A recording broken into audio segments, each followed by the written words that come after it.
And I didn't get, this isn't me. This is from Roberto Shenanigans on Twitter, who I'm no Roberto sympathizer, but it's a good thing to look into.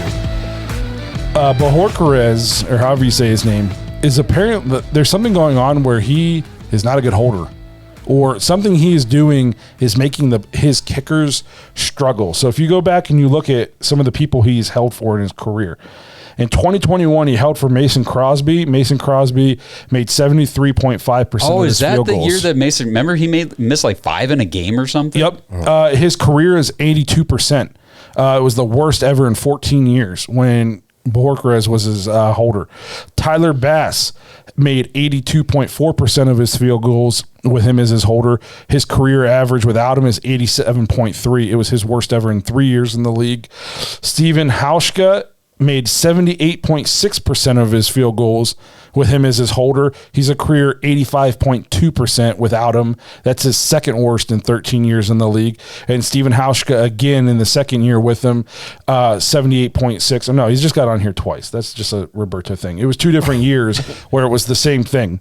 The same thing where he had his career low percentage with him holding, and he's 10 points higher without him. Now that is a trend. That's a pattern. And there's no, it's hard to explain that Cade York was universally known as, first of all, I'm pretty sure statistically he was the most accurate kicker in college football his senior year or whatever. I'm pretty sure. I'd have to check on that.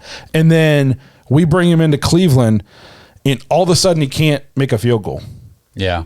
He was considered universally like a surefire thing.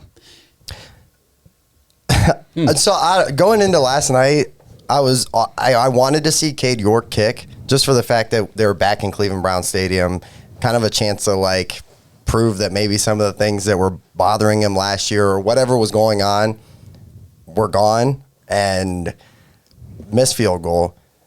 The thing with the whole like holder, isn't there another guy on the team that can just do this? Like you would think that if a guy that has an X account or Twitter account sees these stats, that the Cleveland Browns analytics would probably know these numbers already. You would think that, so. right? Yeah. If they're out there, they probably know this. So don't you think that it would just be an easy fix just to have somebody else do it? I mean, there's got to be another guy on the roster that can do it. Gotta be. I mean, it's if it is the holder issue. Right. And I mean, exactly. and we were at training camp last year, and I remember watching Cade York punch through 55 plus yards, 60, 65 from a hold from a tee. Yeah. Right.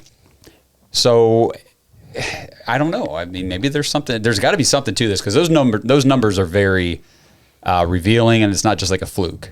No, yeah. So it's everywhere. Cade York is not the only kicker. Somebody said that is ultimately the reason why Green Bay let him go. I saw that. I mean, I remember when Mason Crosby, it was like they were going to get rid of him. Yeah, and he was like one of the best kickers. Yeah. Yeah. So there's something going on there that definitely needs to be addressed. Yep. And I think we need to make sure we're spreading that around Twitter and stuff to somebody's got to see that in those numbers. Yeah. And I was texting these guys about it kind of jokingly.